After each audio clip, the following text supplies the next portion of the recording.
Right, so today we're going deep on this. This is a weird one. Yeah. Really weird. Yeah, it's going to be a long one. Yeah, we're talking about Chris Butler and his organization, the Science of Identity Foundation. SIF. SIF. Yeah, most people just call it SIF. Yeah, SIF. Yeah. And the whole web of controversy around it. Oh, yeah. We got legal documents, we got personal testimonies. Letters. Even letters and like forum posts. Well, yeah, a lot of stuff. A lot here. A lot of stuff. So this is going to be a wild ride. Yeah, and it's just the range of accusations is what gets me, like cult-like behavior, political manipulation. Oh, yeah. Financial irregularities, exploitation of members. It's a lot to unpack. So let's start at the beginning. Who is this guy? Right. Chris Butler. How did he end up leading this organization? Well, the story actually starts within the Hare Krishna movement. Okay. ISK back in the late 60s, early 70s. Yeah. And he even had his own group of followers, which he basically folded into ISK when he was initiated by A.C. Bhaktivedanta Swami and given the name Siddhasvarupa. Wait, he like donated his followers? That's kind of unusual. Yeah, that's not super common. What do we know about that? It was significant. I mean, his group was considered one of the largest to ever join ISK. Wow. Potentially between like 50 to 100 people. Okay. And he handed over a substantial sum of money, $18,800 in property in Hawaii. He was all in. Yeah, he was all in at that point. Okay, so we go from leading his own group to being a devoted follower within a larger structure. Right. Then how does SIF come about? This is where it gets interesting. Okay. He breaks away from ISK and establishes the Science of Identity Foundation. But it's not just a philosophical split. Right. Like, his whole approach to life seems to undergo a radical shift. Okay, well, now I'm intrigued. What kind of shift are we talking? Like, he abandons the traditional sannyasi path. Right. Which is a life of renunciation and spiritual focus. Right. He marries one of his disciples, Wailana, and begins actively seeking wealth and political influence. So from spiritual seeker to more like power player. Yeah, kind of. Wow, that's quite the transformation. Yeah. I mean, do the sources offer any insights into what might have motivated this change? Yeah, there's speculation, of course. Right. But some ex-members suggest that a thirst for power and control might have been factors. They describe a system within SIF that seemed designed to regulate nearly every aspect of their lives. Wow. Relationships, careers, finances, even where they lived. That sounds intense. Can you give some concrete examples? Oh, yeah, for sure. Okay. Members needed permission to work outside the group. What? Marriages were often dictated by Butler, and children were pulled from public schools, sometimes sent to boarding schools in the Philippines. Really? Like, imagine that level of influence over your personal choices. Pretty disturbing picture. Yeah. And we can't forget about the financial aspect. There were mandatory donations mentioned in the source material, right? Oh, yeah. 50% income donation to SEF was mandatory. Wow, 50%. And there were constant pressures to contribute even more. Yeah, and failure to comply could result in punishments, ranging from fines to public humiliation. Oh, wow. Yeah. It's starting to sound like a classic case of manipulation and exploitation. It really does. What other methods were used to maintain control within SIF? Well, there were accounts of various psychological techniques being employed. Okay. Including something called neuro-linguistic programming, or NLP. NLP. I've heard that term, but I don't really understand what it is. It's a set of techniques that can be used to influence behavior and thought patterns. Okay. And in the wrong hands, it can be used for manipulation and coercion. Yeah. Imagine being subjected to these tactics in a setting where you're seeking spiritual guidance. Right, and you trust. And trust your leader implicitly. Yeah, it's a chilling thought. It is. So we're seeing a pattern emerge here.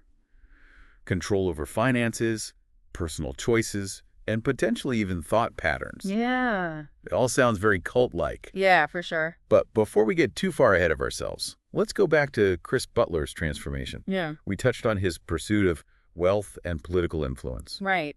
What specifics can we glean from the sources? Well, this is where things get even more complex and, frankly, a little bizarre. Okay. We see him trying to establish political power, forming a party called Independence for Godly Government in Hawaii in the 70s. Godly government, using dirty tricks. Yeah. Seems contradictory. It does. Yeah. It raises serious questions about the true motivations behind this pursuit of political influence. Right. And this is just the tip of the iceberg. Okay, I'm definitely hooked. Now let's dive into those political connections in the next part of our deep dive. This is getting good. All right, let's do it. Yeah, so we've established that Chris Butler, he wasn't content with just leading a spiritual organization. Right. He clearly had ambitions for, political influence too. Yeah, and those political aspirations, especially in Hawaii, Right. are where some really fascinating and troubling connections come into play. Yeah. We touched on his Independence for Godly Government party, Right. but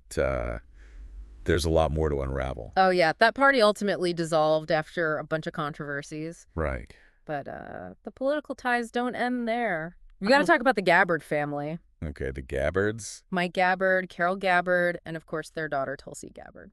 Yeah, their rise to prominence in Hawaiian politics is like intertwined with SIF Yeah. in a way that's hard to ignore. It really is. Yeah. Mike Gabbard served as a state senator. Carol was on the Board of Education, and then Tulsi, had a pretty notable career in the U.S. Yeah. House of Representatives even ran for president in 2020. Yeah. And throughout their careers, these allegations of close ties to SIF have just persisted. And these aren't just vague rumors either. Right. We saw evidence in the sources of significant financial contributions. Yeah. From SIF members to Gabbard campaigns. Uh-huh. I mean, that raises some serious questions It does. about the nature of their relationship. Yeah, it makes you wonder about the level of influence SIF might have had. Were there any conflicts of interest at play? Right. It's interesting, though. Mike Gabbard has consistently denied any allegiance to SIF. Really? Claims to be Catholic. But actions speak louder than words, right? Yeah. Especially when it comes to political financing. I mean, especially Yeah. those contributions from SIF members suggest a deeper connection than he's willing to acknowledge. For sure. It adds another layer of intrigue to this already complex story. Yeah. And the Gabbard connection isn't the only example of SIF's political activities. Okay. We also found mention of a political party in Australia called the EarthSave Party, Right? apparently entirely composed of SIF devotees. Wow. So this wasn't just a local Hawaiian phenomenon. No. Butler was aiming for political influence It seems so, yeah. on a global scale. Uh-huh. And the controversy surrounding Tulsi Gabbard's alleged ties to SIF followed her throughout her political career. Right. Even her own aunt voiced concerns about her political agenda Wow. and her tendency to praise certain political strongmen. That's a pretty significant statement coming Yeah. from a family member. It is. It really makes you wonder about the implications of having someone with such close ties to a potentially controlling group Yeah. in a position of power. Yeah. The concerns are understandable, Right. especially given the patterns of manipulation and control we've already discussed. But let's shift gears for a moment and talk about the impact of all this Okay. on the individuals involved, the former SIF members. Yeah, we can't forget about the human cost of this story. Right. We're talking about people who dedicated years of their lives, Right. their money, their very identities Yeah, their whole lives. to this organization. Yeah. What happens to them when they try to break free? What does happen? I mean, leaving any group with this level of control is incredibly difficult. Right. But the stories from those who left SIF are particularly harrowing. Yeah. They describe intense ostracization, like being shunned by their entire community, their support system, Wow. simply for choosing a different path. That's heartbreaking to imagine. It is. That kind of isolation and rejection. Yeah, and we saw in the sources that some ex-members even faced intimidation and threats for speaking out against Butler or SIF. Wow. That takes tremendous courage. Absolutely. To leave is one thing, Yeah. but to then speak out against a powerful and potentially vindictive leader. Oh, yeah. Yeah. It's a testament to their strength and resilience. The sources also mentioned emotional struggles and difficulty finding therapists who understood the complexities of cult dynamics. Oh, yeah. The scars clearly run deep. They do. It's not just about leaving a group. It's about untangling yourself from an entire belief system. Right. A way of life that's been ingrained for years, often through these manipulative techniques. Right. It can be a long and painful process.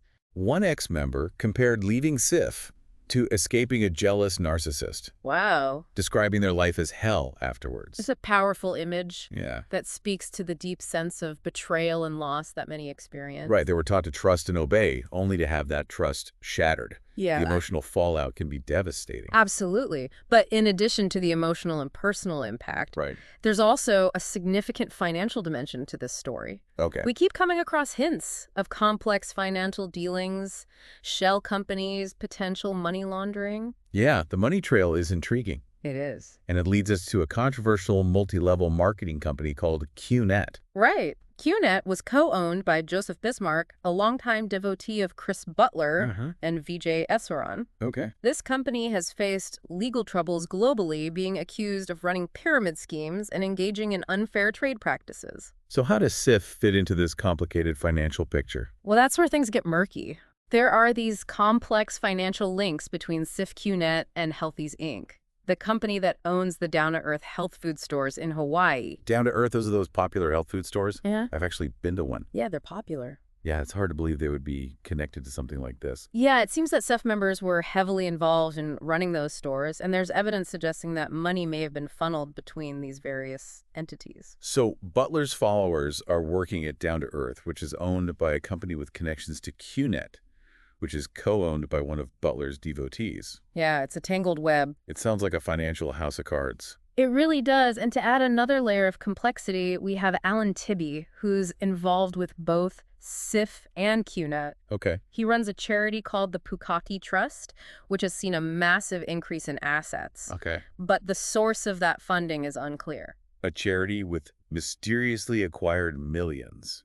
That definitely raises red flags. It certainly does, and it underscores the need for greater transparency. When it comes to the financial dealings of groups like SIF. So we've got allegations of exploitation and abuse, political maneuvering, and shady financial dealings. It's a lot. Chris Butler seems to be at the center of a vast and potentially corrupt empire. The evidence certainly points to a pattern of control manipulation and potential financial impropriety. Right. But we can't forget that there's also a spiritual element to all of this. Right. People were drawn to SIF seeking something more, a deeper connection. That's an important point. Yeah. It's easy to dismiss him as naive or gullible, but I think it's more complex than that. Yeah. These were individuals searching for meaning and purpose. Right. And they believed SIF offered a path to those things. And that's what makes this whole story so tragic. Yeah. Their search for genuine spiritual growth might have led them into a situation of exploitation and control. It seems like the line between genuine spiritual seeking and potential manipulation can be very blurry at times. Absolutely. And that's why it's so important to be vigilant, to question, to seek out multiple perspectives. But let's delve deeper into the specific methods allegedly used by SIF. Okay. To exert control over its members. Yeah, let's unpack that. Yeah. How did they recruit and retain members? Right. Especially those who are seeking spiritual fulfillment. We've been talking about the darker side of SIF, the allegations of manipulation, financial irregularities, and the impact on ex-members. Yeah. But how did they manage to exert so much control over people's lives? Right. Like, how did it all begin for someone joining the group? Well, imagine someone at a vulnerable point in their life searching for meaning and connection. Right. And they stumble upon, a SIF-affiliated yoga studio or a meditation center. Okay. And it seems welcoming, full of friendly, enthusiastic people, and they're drawn in by that positive energy. It's that classic love bombing tactic, right? Yeah. Making people feel special and accepted right from the start. We saw that mentioned a lot in the sources. Exactly. Newcomers are showered with attention and affection, making them feel understood and embraced. It's a powerful tactic. Especially for someone who's feeling lost or isolated. For sure. So they get pulled in by this sense of belonging and acceptance. Right. Then how does that initial warmth transform into something more controlling? Well, gradually their lives become increasingly intertwined with the group. Okay. They're encouraged to spend more and more time with fellow members, attending SIF events, studying Chris Butler's teachings. It's a subtle shift toward isolation from outside influences, creating a sort of echo chamber. And within that echo chamber, Butler's word becomes the ultimate truth. Yeah, pretty much. It's easier to control people when they're cut off from alternative viewpoints. Definitely. We saw some pretty shocking examples of this control extending into people's personal lives. Oh, yeah. Didn't we? Like needing permission to work outside the group, or Butler dictating marriages and even divorces. Right. That's a level of control that most people outside this kind of environment would find just inconceivable. Yeah, and it's not just adults who are subject to this control. Right. The sources detailed children being pulled from public schools, sent to those boarding schools in the Philippines. Yeah, it's like they were trying to shape an entire generation within Butler's ideology. Yeah, it really raises concerns about the well-being of those children. Really?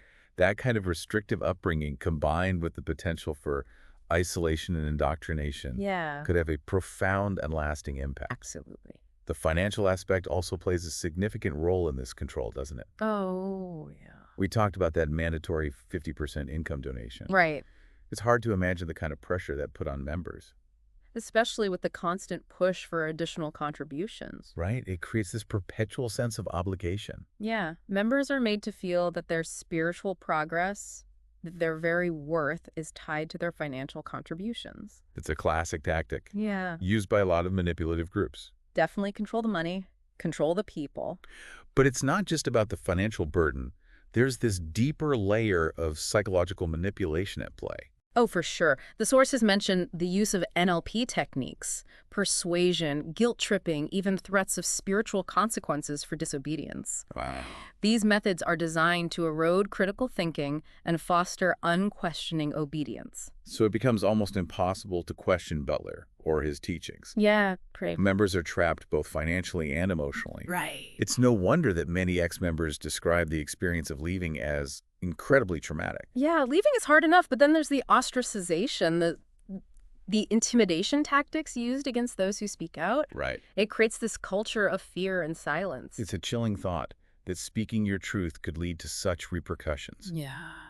This has been a truly eye-opening deep dive. We've uncovered a disturbing pattern of manipulation, financial impropriety, and the profound impact on those who dared to break free. It's a stark reminder that even in the pursuit of spiritual growth, we need to be critical. Right. To question, to protect our freedom of thought. Yeah. Blind faith can be dangerous, especially when it's exploited by those seeking power and control. It's been a heavy conversation, but I think we've given our listener a lot to think about. I hope so. The story of Chris Butler and Sif is a cautionary tale. Yeah. About the potential for manipulation and abuse. Right. Even within groups that present themselves as spiritual or benevolent. Absolutely. It's a reminder that vigilance and critical thinking are essential. Yeah. Even in the face of charismatic leaders and seemingly profound teachings. Right. Don't be afraid to ask questions. Yeah. Seek out multiple perspectives and trust your own instincts. Just your gut. Well said. And to our listener, this deep dive has only scratched the surface. Right. There's a wealth of information out there for those who want to explore further. A ton. We encourage you to continue researching, to form your own conclusions, and to share this information with others. For sure. Because knowledge is power.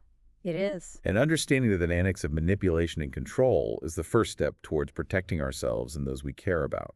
Absolutely. Thank you for joining us on this journey into the world of Chris Butler and the Science of Identity Foundation. Until next time, stay curious, stay informed, and stay empowered.